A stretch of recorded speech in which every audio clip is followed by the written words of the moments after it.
In the beginning, God created the heavens and the earth. With a word, he spoke light into existence, separating the light from the darkness. He shaped the land and the seas, filled the skies with birds, the oceans with fish, and the land with animals. The world was good, a reflection of his power and perfection. But God's greatest creation came when he formed humanity, man and woman, in his image. They were to tend the earth and live in harmony with all he had made. Yet, humanity fell from grace. With the entrance of sin through disobedience in the Garden of Eden, the world began its slow descent into chaos. Generations passed, and though God's love remained, the hearts of men grew darker. Sin spread like a plague, corrupting every thought, every desire. From Cain's murder of Abel to the rise of entire nations who turned their backs on God, the earth became filled with violence and wickedness. Humanity, once created to walk with God, had drifted far from its purpose. As the population of the earth grew, so did its corruption. Men and women followed their own desires, worshiping false gods, shedding innocent blood, and filling the earth with hatred. The violence and depravity were so great that God looked down from heaven, grieved in his heart. The creation he had called good was now tainted by evil beyond imagination. But there was one man who was different from the rest, a man named Noah. He walked with God, living righteously in a world that had forgotten its creator. Though surrounded by sin, Noah remained faithful, and God saw his heart. In Noah, there was still hope. God's sorrow was deep as he beheld the evil consuming the world. He decided to bring an end to all flesh, for the earth was corrupt in his sight. Yet in his mercy, God resolved not to destroy everything. He would preserve Noah and his family as a remnant to rebuild a new world. So God spoke to Noah, "I will send a great flood to cleanse the earth. Build an ark, for it will be your salvation, and through you I will start anew." Noah was given precise instructions: a large wooden vessel, 300 cubits long, 50 cubits wide, and 30 cubits high, with 3 decks. It was to be the refuge for Noah, his family, and pairs of every living creature.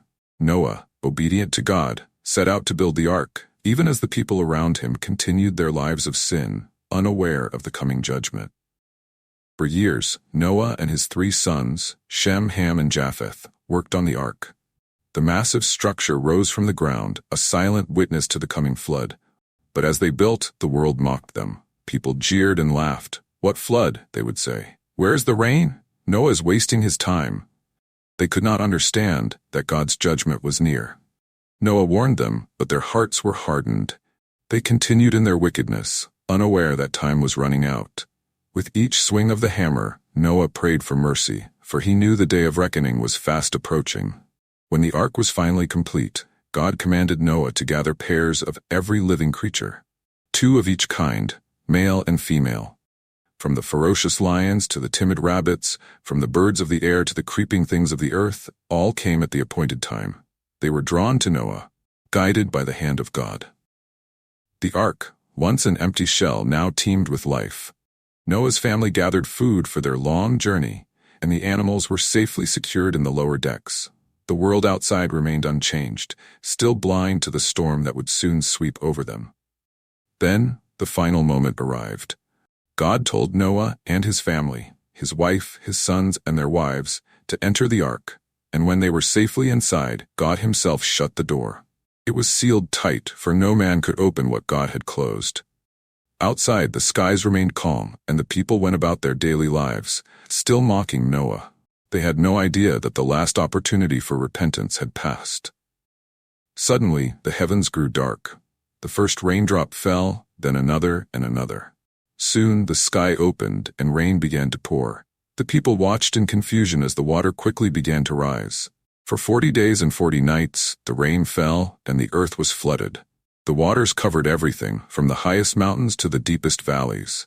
Those who had mocked Noah now pounded on the ark, begging to be let in. But it was too late. The door was sealed. The floodwaters surged over the earth, destroying every living thing that was not in the ark. But within its wooden walls, Noah and his family were safe.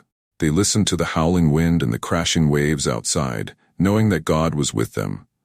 Though the world was being washed away, they were protected by the ark, the vessel of God's grace.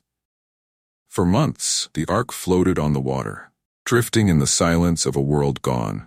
Noah and his family tended to the animals and prayed, trusting that one day the waters would recede and they would once again set foot on dry land. And so it happened. After the rains stopped, the floodwaters began to slowly drain away. The ark came to rest on the mountains of Ararat, and the tops of the mountains became visible. Noah waited patiently, but before leaving the ark, he sent out a raven to see if the land was dry. The raven flew back and forth until the waters were completely dried. Next, Noah sent out a dove, but the dove found no place to rest and returned to the ark. 7 days later, Noah sent out the dove again, and this time it returned with an olive branch in its beak, a sign that the waters had receded and new life was beginning to emerge. Noah knew that the time to leave the ark was near. God spoke to him again, saying, "Go out of the ark, you and your family, and all the animals with you. Multiply and fill the earth once more." Stepping out onto dry land for the first time in months, Noah built an altar to the Lord.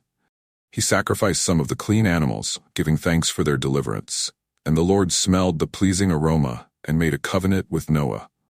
"Never again will I curse the ground because of man, even though every inclination of his heart is evil from childhood.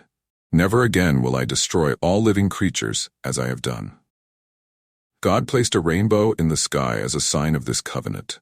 Whenever the rainbow appeared, it would remind humanity that God's mercy endures, even in the face of judgment. From that day forward, Noah and his family began the task of rebuilding the world, a new beginning for humanity. The story of Noah and the flood is one of both judgment and grace. It reminds us of the destructive power of sin, but also of God's incredible mercy. Though the world was washed clean, God's love remained constant. In Noah, we see a man who stood firm in his faith, even when the world around him crumbled. He trusted in God's promises and was rewarded with salvation. Today, the rainbow still appears after the storm, reminding us of God's enduring promise. As we reflect on the days of Noah, we must remember to live in righteousness, walking with God as Noah did, even when the world around us chooses otherwise. For in the end, it is God's grace that will carry us through the storms of life. Please kindly subscribe, like, and share. Thank you for your support.